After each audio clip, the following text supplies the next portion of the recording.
Hello everyone. मेरे साथ रीति हैं।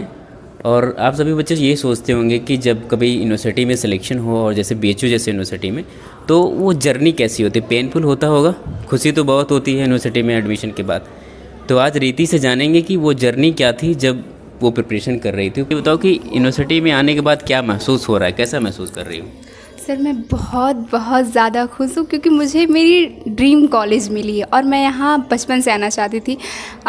9th क्लास से मैं जब स्कूल जाया करती थी, मैं बनारस की हूँ, तो मुझे लगता था कि मुझे इसी में एडमिशन लेना। और यहाँ के लोग और यहाँ के लोगों की जो एक मेंटालिटी होती थी, मैं नोटिस करती थी, तो मुझे बहुत अच्छा लगता था क्योंकि मैं यहाँ आना चाहती थी और लोगों को देखती थी। मैं अक्सर यहाँ से बात करती थी भैया लोगों से, तो मुझे लगता था वो लोग और मुझे मोटिवेट करते थे। फिर उसके बाद मुझे लॉ पॉइंट से सौरभ सर मिले, फिर मैं उनसे बात करती थी तो सर मुझे बहुत मोटिवेट करते थे, तो इससे मेरा और भी कॉन्फिडेंस बढ़ता गया। फिर जब मैंने प्रिपरेशन के लिए इंटर फाइनली किया तो मैंने सौरभ सर से बात की। उसके बाद मुझे लगा कि मैं कर सकती हूँ, इसीलिए मैंने सौरभ सर से अपनी फीलिंग शेयर की। उसके बाद सर ने मुझे जो जो भी बताया, जो जो भी कहा, मैंने वो किया। मैंने सिलेबस देखा, सिलेबस से जो भी चीज़ें होती थी मैंने वो रिकवर किया। अच्छा रीति, एक सवाल ये है कि बच्चे ये सोचते हैं कि जब बच्चा सेलेक्ट हो जाता है तो वो बच्चा पहले से कैसे था? पढ़ने में बहुत ज़्यादा तेज़ था या फिर ऐसे ही एवरेज था? तो तुम्हारा क्या था? मैं एवरेज हूँ सर, ना ही ज़्यादा पढ़ने में तेज़ हूँ, ना ही ज़्यादा वैसी लड़की। मैं पढ़ने में ठीक ठाक हूँ, मतलब। अच्छा रीति, तुम्हारा ये एजुकेशनल बैकग्राउंड क्या है? ये साइंस किया हुआ या फिर ऐसे आर्ट वगैरह का बैकग्राउंड क्या है तुम्हारा? नहीं सर, मैं साइंस बायो से थी।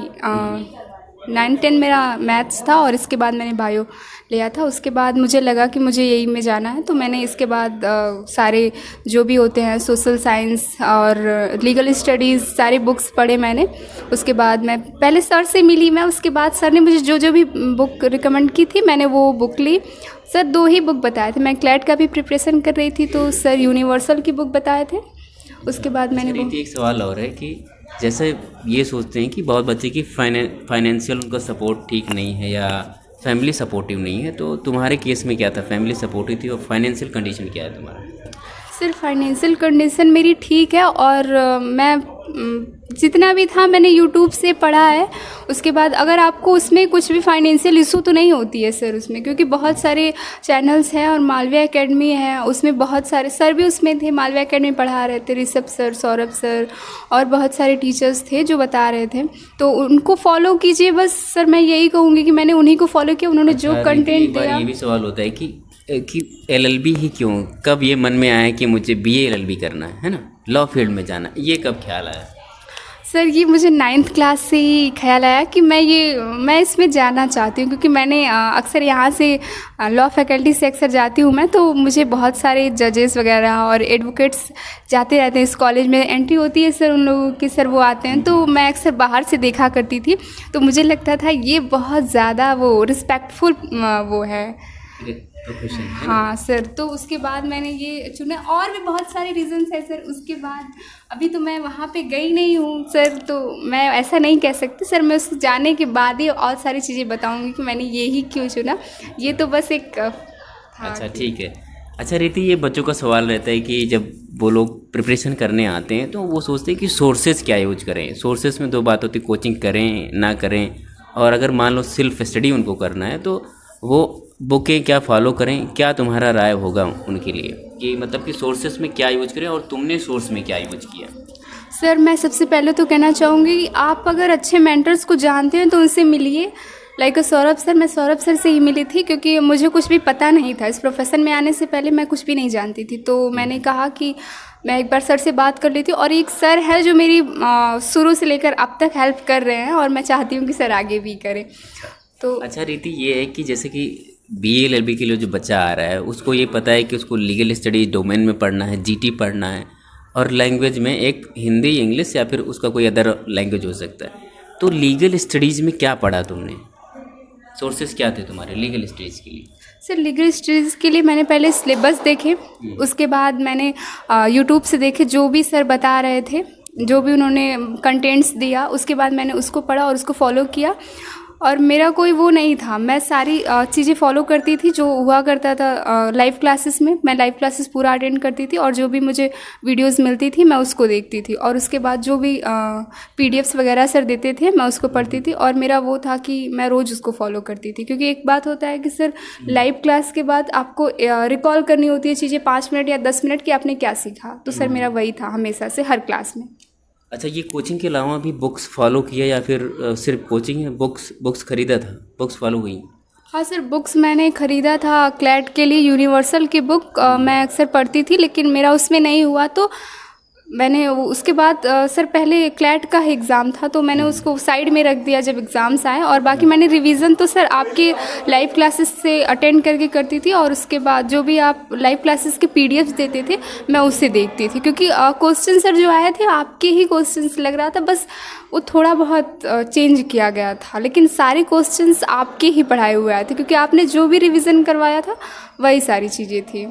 अच्छा, मतलब यही इसी से हो गया है ना, बुक वगैरह बहुत ज़्यादा फॉलो करने की ज़रूरत नहीं थी? नहीं सर, मैंने।